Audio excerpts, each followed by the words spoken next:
David Lincoln Productions. David Lincoln Productions.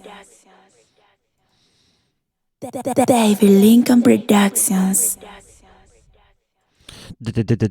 David Lincoln Productions. Hello and welcome back. We had a big rally last night, and the thumbnail is kind of a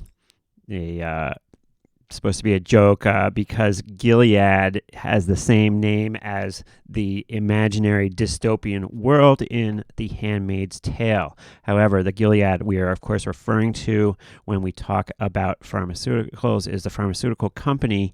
And I noticed yesterday after the close that we rallied huge, and I was like, oh, what's going on? What's going on?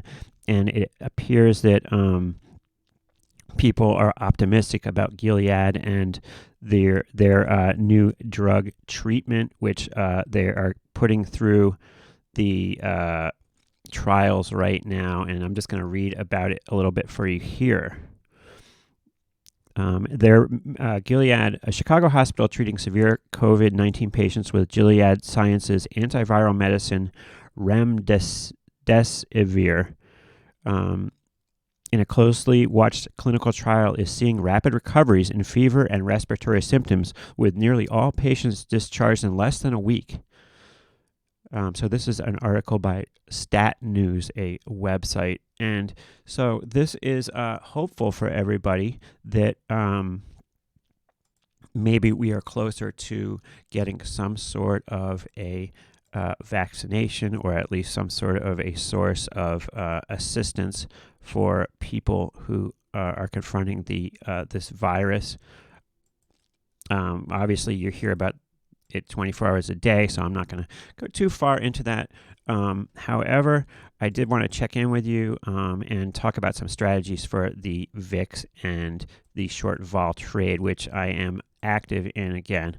I had a bunch of viewer comments recently about how they would like me to be showing my account P&L, and I know that people had been saying, well, why didn't you show your P&L?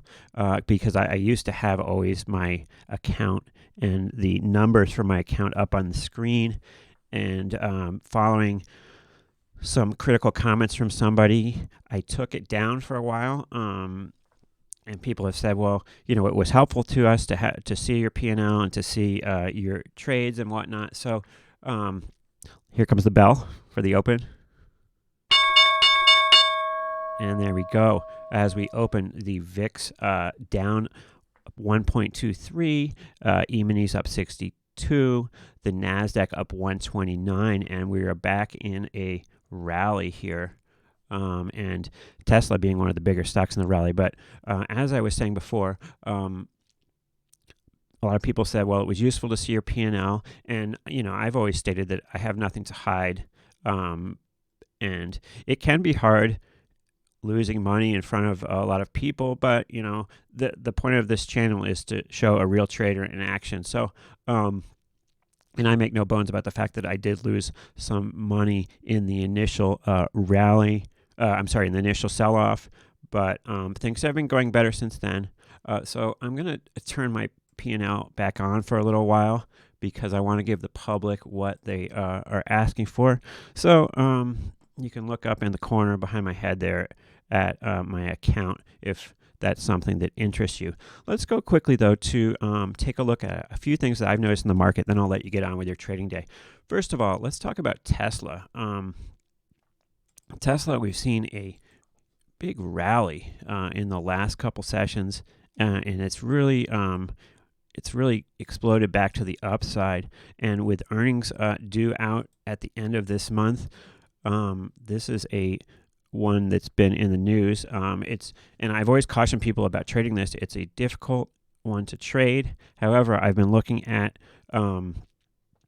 maybe putting some sort of condor on, and condor would be a trade where you kind of pick a spot and you say, well, it's not going to go up higher than a certain point, and it's not going to go down lower than a certain point. So right now with Tesla 763, I've been considering maybe putting a a condor on coming into earnings here, and the strikes would be something like the 900, 920 to the upside, and maybe like 500, 520 to the downside. This does have the potential, though, to rip either way. However, it's made a pretty big move back up recently. So that's something I sort of been looking at. I know that, it's hard having a channel because everybody says something different, but some other people had said, well, we want you to just stick with the VIX. And I'm mainly talking about the VIX, but I like to throw in some other issues at times. The basic thing is like whatever I'm trading personally, I'm going to throw up there for you folks. And I know people, maybe they personally wouldn't be trading what I do. However, this is just one trader's view, and it is what it is. So I'm open to your comments. I can't please everybody, but I'm trying to do the best I can to please some people. So let's talk about some VIX trades here. And then we will look at any sort of viewer stuff. What's up, Spencer? What's up, Stefano? Welcome back. I hope that you're safe in Italy. All right, so let's look at some VIX trades here. I've been working with VXX, and I put diagonals on recently. So if we go to VXX here, and a diagonal is a trade where you have different strikes in different expiration cycles.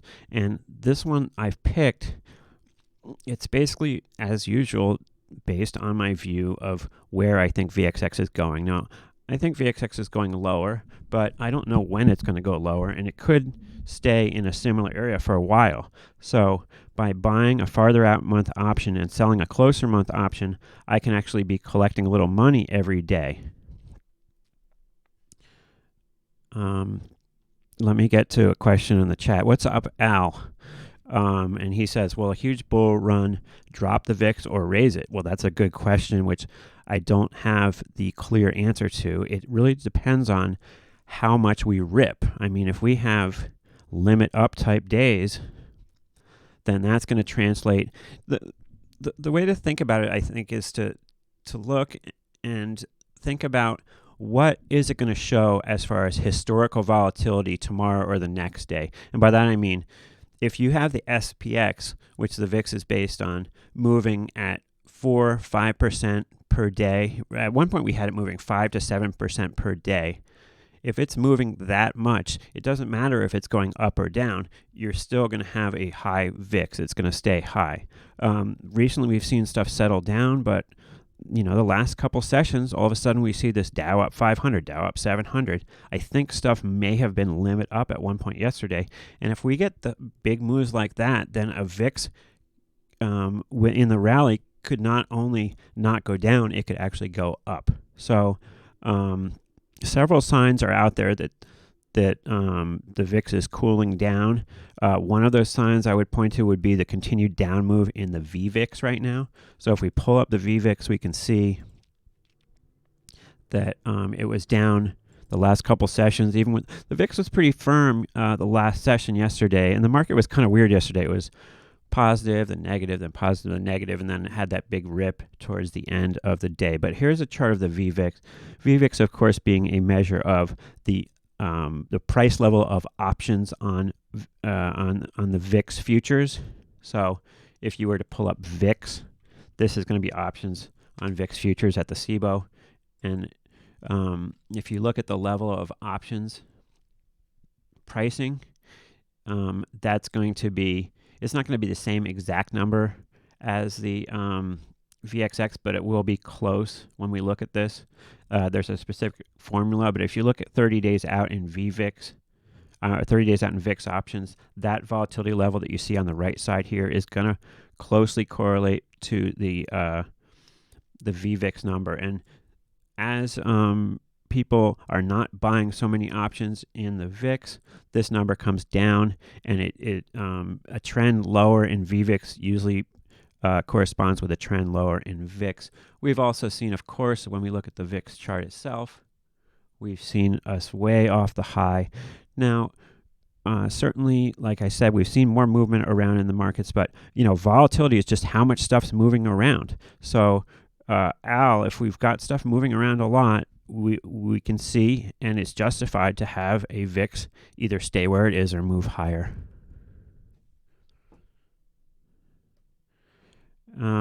The rule of 16 on the VIX, that doesn't ring a bell. Maybe you could elaborate on that for me, Stefano.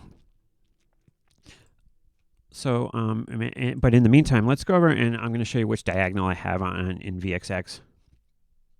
So I have bought the June, the options that expire 19 June. I've bought the 38 puts, and I've sold the options that expire 24 April. And this is kind of out of the screen, so let me see if I can shift this stuff over here. So if you look at the bottom of the screen, I don't have a big position on now, but you can see my position. And I bought the 38 puts in June, and I sold the 36 puts in April. And so this is a short biased position, but it collects money every day. And so, if we just kind of hang here, then it's profitable. If we move lower, it's profitable. And as usual, when I'm selecting a strike to sell, I'm selecting a strike where I envision the price going by expiration for that particular thing I'm selling. So I picked the 36 put in April, and that put expires in 7 days. So my price sort of expectation for VXX in 7 days is to be around 36. Now, I don't have to be exactly right for that to work out. However, that would be a sort of a maximum profitability spot for me. And if we look at dig a little bit deeper into this trade and look at the actual prices. Now, these aren't necessarily the prices I put the trade on at, but regardless, it will give you some insight into what's going on here. So in June, it's going to be slightly confusing because I did buy a one-lot vertical spread in June here, a debit spread. However, the majority of the position, and if I switch here to my layout to show the numbers so you can see here, and let me make sure we can see this here. Okay, so you can see here on the right of the screen, I bought 5 of the 38 puts. So these puts are trading around $5.60 right now. And then the put that I'm short, which is the 24 April, the 36 put, these are trading around 75 cents. So you're buying something that's $5, you're selling something that's 75 cents. And so if we stay here or move lower from here, essentially this option that we sold for 75 cents is decaying faster than the $5 one. And this is helping finance. So essentially, with this position, we're buying puts out in June, but we're selling something against them to finance and help offset that cost. So that if stuff doesn't actually go our way right away, we still are okay because we're collecting a little money each day.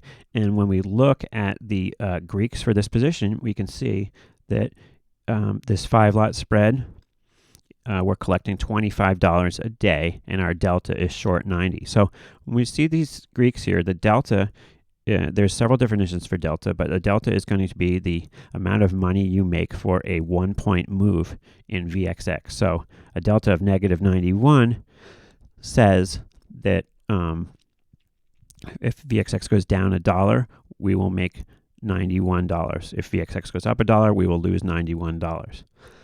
Theta, or time decay, is going to show us. Okay, Stefano, I will check out that rule of 16. Theta is going to show us how much our position costs per day. So a positive theta means we're collecting money each day. And so this position collects $24 a day.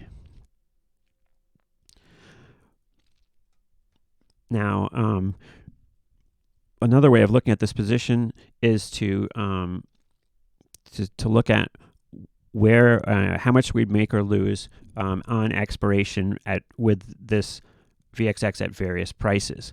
Now we know that we're short this 36 put, so as VXX moves lower, this negative 94 is now negative 94 deltas. As VXX moves lower, this delta is going to decrease until we get to the strike, at which point is the perfect spot. It will still decrease after we get to the strike, but the delta is going to be wound up in the probabilities concerning this strike. And ultimately on expiration, this put that we're short is either in the money or out of the money. As long as VXX is over 36 on expiration, then this option, which we sold, remember an option, we're giving someone the option to sell stock at 36 when we sell this put. Yeah, I did block links from being posted on there, Stefano. If you want, you could leave it to me just in Facebook, and I can look it up from there. As we kind of pop off the low here, the market's kind of selling off as I speak right now, and VXX is moving higher. Okay, but anyway, when we sell this 36 put, we're giving somebody the right but not the obligation to sell stock at 36 or to sell the ETP at 36. So that's not going to be worth anything to somebody unless VXX is below 36 on expiration. So ideally, we would like this to get as close to 36 as possible, and then this option expire worthless on expiration. So as we move lower in VXX towards the strike, this option value is going to go up, but we only have 7 days till expiration. So if, for example, VXX stays right here around 40, this option will ultimately on expiration be worthless. And as the days go by towards expiration, the value will go down and we'll collect money based on this short option. The other side of the trade, of course, is the long option. So when we look at this June put here, it's worth 560 now. Certainly, as VXX moves lower, this value will increase. However, the intrinsic value of this option is nothing right now. And what do I mean by that? Well, since VXX is over 38 right now, this does not have any intrinsic value. So this whole $5.60 is just extra money. It's what we call fluff in the options business. So that's an important concept here, because if stuff moves lower, or if the pricing comes in, if the price level of VXX options moves lower, that will go against us because we own this option, and that's $500 per each option in value. So we need to be cognizant of the fact that this option can go lower in value. And one of the ways that we offset that is selling the front week option. However, once this option expires in 7 days, the April one, we need to make a decision. Do we sell another front month option against this? Because I generally don't want to just own a put and have nothing offsetting it, because that's a recipe for disaster in VIX products, because then every day you're paying for this option and stuff tends to go against you. So I always like to have something that every time I'm buying an option in VXX, I like to be selling another option against it, is the basic premise here. All right, so anyway, I hope that you like the fact that I've turned back on my P&L. Tell me what you think of this trade. The other small trade I had on was just the put spread. People like to call them debit spreads. For me, I think it's a little bit of an illusion, debit versus credit spreads, because a credit spread, it makes it sound like you're going to make money on it, even though credit and debit spreads can be two sides of the same coin. When you put a credit spread on, a lot of times you need to put up money to guarantee that spread, so they can cost just as much to you as debit spreads. And really on a credit spread, you're going to make money under certain conditions and you're going to lose money under certain conditions, which is the same as a debit spread. So don't get hung up just on the name credit versus debit and think that somehow a credit spread, especially when it's two strikes in the same month, is some sort of short Vega trade, some sort of trade that is going to do well if volatility comes in. Because when you have a vertical that's in the same month, volatility coming in could affect it in various ways. And it's not necessarily so simple that, I have a credit spread on, vol came in, that means I make money. It depends where the strikes are and the specifics of your actual spread. I think people get too caught up in this credit versus debit. Like, oh, no, I never want to do debit spreads. I only want to do credit spreads. Whereas really, they're two sides of the same coin, and it depends on the specific pricing of that particular trade. All right, well, I have an interview in the bag, which I haven't posted yet. I hope to post that sometime later today. It's an interesting one. Hope you'll check that out. I know I came on at short notice today, but I appreciate you checking it out. This is a nice move for my position here. I want to start talking more about some trades to put on for a little bit longer term, because with these VIX trades, seeing as they are a replacement for being long the market, what we like to do is put a trade on and just leave it for a while, right? And let me just give a quick example of that before I leave right now. And for this, I'm going to pick an expiration that's farther out in time. But this is the kind of trade which I think is a good trade to put on and just leave, and is a little bit more conservative than some of the other ones I've been talking about recently. Let's go out to January of next year, and I'm looking at this trade. It's the 30-25 put spread in VXX. So we'd be buying the VXX Jan 30 put, and we'd be selling the Jan 25 put. So here, I'm going to queue up in my Thinkorswim here. I'm going to click on the offer of the Jan 30 put. Then I'm going to go to the Jan 25 put. I'm going to hold control and click on the bid. And that's going to queue up a ticket here. Now you can see this is a $5 spread. We're paying just over $2.50 for it. So this is a spread that will double your money by January. Now, doubling your money sounds great. But this gives us plenty of time for us to move lower and for things to kind of right themselves. This brings us after the election. And